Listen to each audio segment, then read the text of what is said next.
आप फैसला कर जा देवर हां करत है ले कर दे तुम नो। हां नहीं करा फैसला देखा मने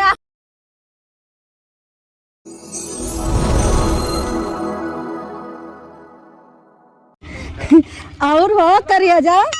ठीक हो कि नहीं खाना ना खाया है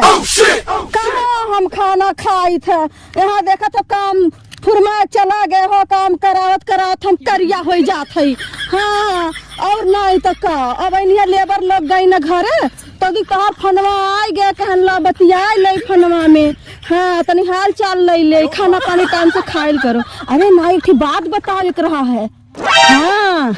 अरे जो नगलिया बगलिया ले मौगी है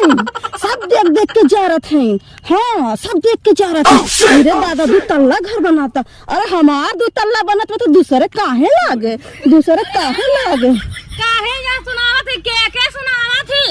से का था हो से कबसा सुना हमारे का पागल हो गई के सुनावा थी हम कहू ना सुनावा थे अपने भतार बतिया तुमने घर में बतिया हमार घर हमार दुआरा तोहार कैसे दुआरा कुटिया सामान में बतिया तोर कैसे नहीं बे तोर कैसे दुआरा तोर हाउ दुआरा चल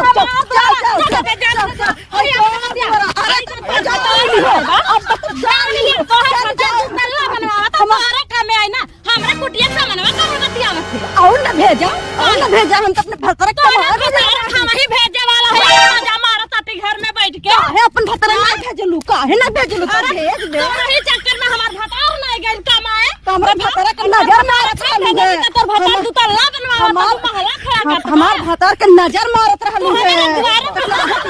अपने द्वार हमार दुआरा है हमरा आई जा भतार लिखेले बा और तू बतियावा तू जा अपने घर में बतिया। अरे तब कहत कहई अब ठीक नहीं पा चल जा अब ठीक नहीं खाई हमार भतार एक दुआरा हो हमार भतार कमाए दे चुप रह का बोल तो अरे जाना थवा यार अरे घीचा मत ये करे भतारे के हम रुपया लगा के सऊदी भेजली आज कमा के देत बा 2 तल्ला बनवावती हम देखा कुटिया में बात है बाबू सुना हमरा देवर जी हमारे भतारे भेजली अपने भतारे काहे नहीं भेजली अनेक अपने भतारे भेजे चाहता तो हमार भतार पढ़ा लिखल मार है देवर जी सुना हम 3 साल से बिना भतारे खाई घर में हम नहीं खाते ही रही हैं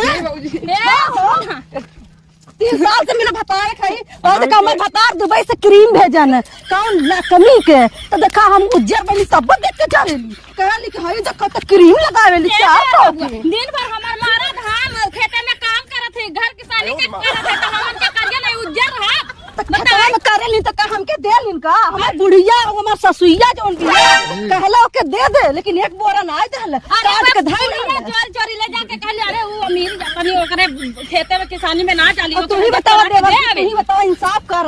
हम नहीं बनवाई तो के चुपा जा बोली है नहीं जब तक हम नहीं कहब नहीं। अरे बबुआ जा दादी दिमाग खराब कर देले हम यहां बतियाओ त नहीं खराब कर बोला हम एकर मुंह पहले चुप अरे जा त हम अरे तू चुप हो जा तू चुप हो जा अपने भताया सही बैठ के बतिया कहा कि हमारे दुआरे पर से चल जा हमार दुआर नहीं है हमार दुआर नहीं है देत हई त हमर कुटिया के जरती है हमरा अच्छा ठीक है चुप जा तोरन हम फैसला कह देतला फैसला नहीं अब आ दुर्गा कह देतला आप फैसला कर जा देवर हां करत है कर दे तुम नो। हां नहीं करा फैसला देखा मैंने आके लड़त या हम होई त हमर भतार दुबई के हमसे हम अरे हम अकेला देख के हमसे लड़त हम देख के जा गइल हो त कहा थई कि फैसला कह के जा फैसला होई के देबू फैसला अरे तो कहा था यार एकदम कहा तो है नहीं मारिया नहीं सुना तू अपने घर में जा बहने लोगों फैसला करी है ठीक है कि अपने घर में जाए तो हमके बतिया करे तू हारा स्वार तू बतिया लिया तो हमके बतिया करे यार तू बतिया ली ठीक है बीचवा हम समझ लिया हमारे ठीक नहीं हाँ कौनो दिक्कत नहीं भौजी तुम्हारे में आधा हक हमारा में हम ना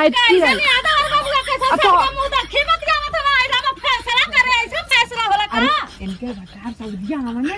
3-4 महीने से अकेला रहा थी और हम अच्छा सही बात है लेकिन है जमीन हमके दे दिया हम तो देवा दे पहले ये बात बतिया ताल हो ओ जान का कहला अरे ऊंची का